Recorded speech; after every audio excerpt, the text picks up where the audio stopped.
हरिओम। जय श्री राम, हर हर महादेव।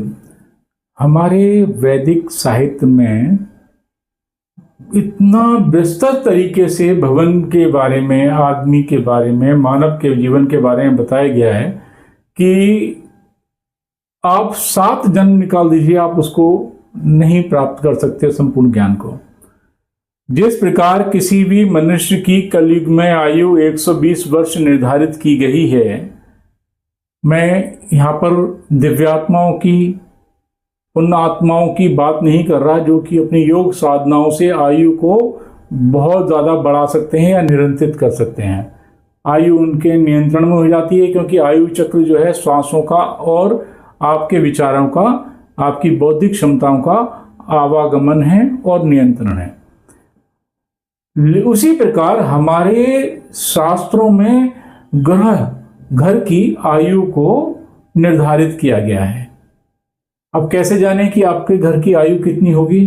तो ग्रह आरंभ के समय में आप उस समय की कुंडली बनवाएं और देखें, अगर आपकी कुंडली के अंदर लग्न के अंदर बृहस्पति हैं और तीसरे भाव में शनि है, चौथे भाव में शुक्र हैं, छठे भाव में सूर्य हैं और सप्तम भाव में अगर बुध हैं, तो आपके घर की आयु 100 वर्ष होगी।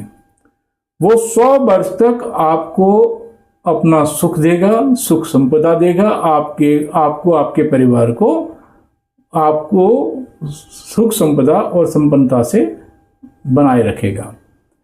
अगर यही दूसरा योग अगर उस समय आप बनाते हैं और आपकी लग्न के अंदर शुक्र आ जाते हैं, तीसरे भाव में सूर्य आ जाते हैं, पांचवें भाव में बृहस्पति आ जाते हैं और छठे भाव में मंगल आ जाते हैं, तो इस दशा में आपकी घर की आयु 200 साल रहेगी। 200 साल सोच के देखिए कितना बड़ा समय है।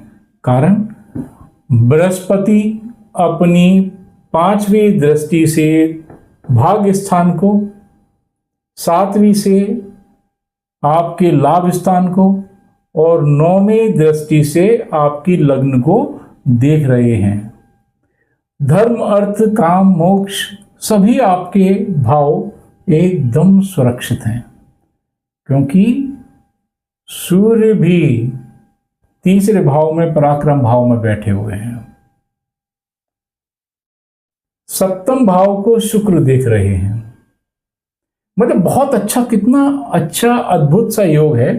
और अगर आप देखें कि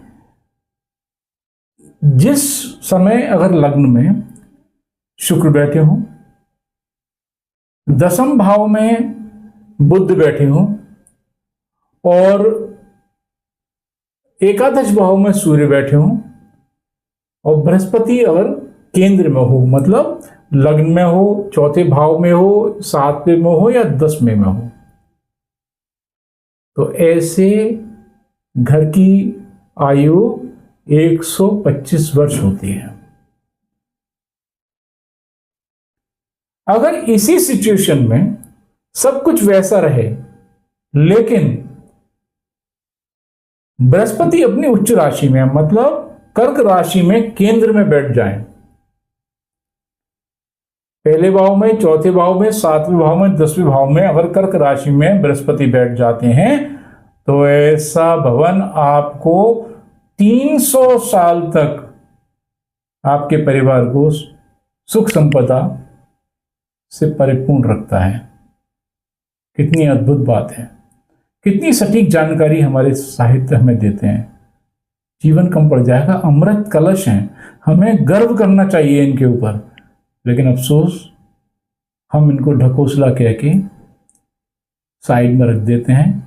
आधुनिकता की दौड़ में आगे बढ़ते जाते हैं और हमारी संस्कृति पीछे छूटती जाती है। गर्व कीजिए, आपको गर्व होगा।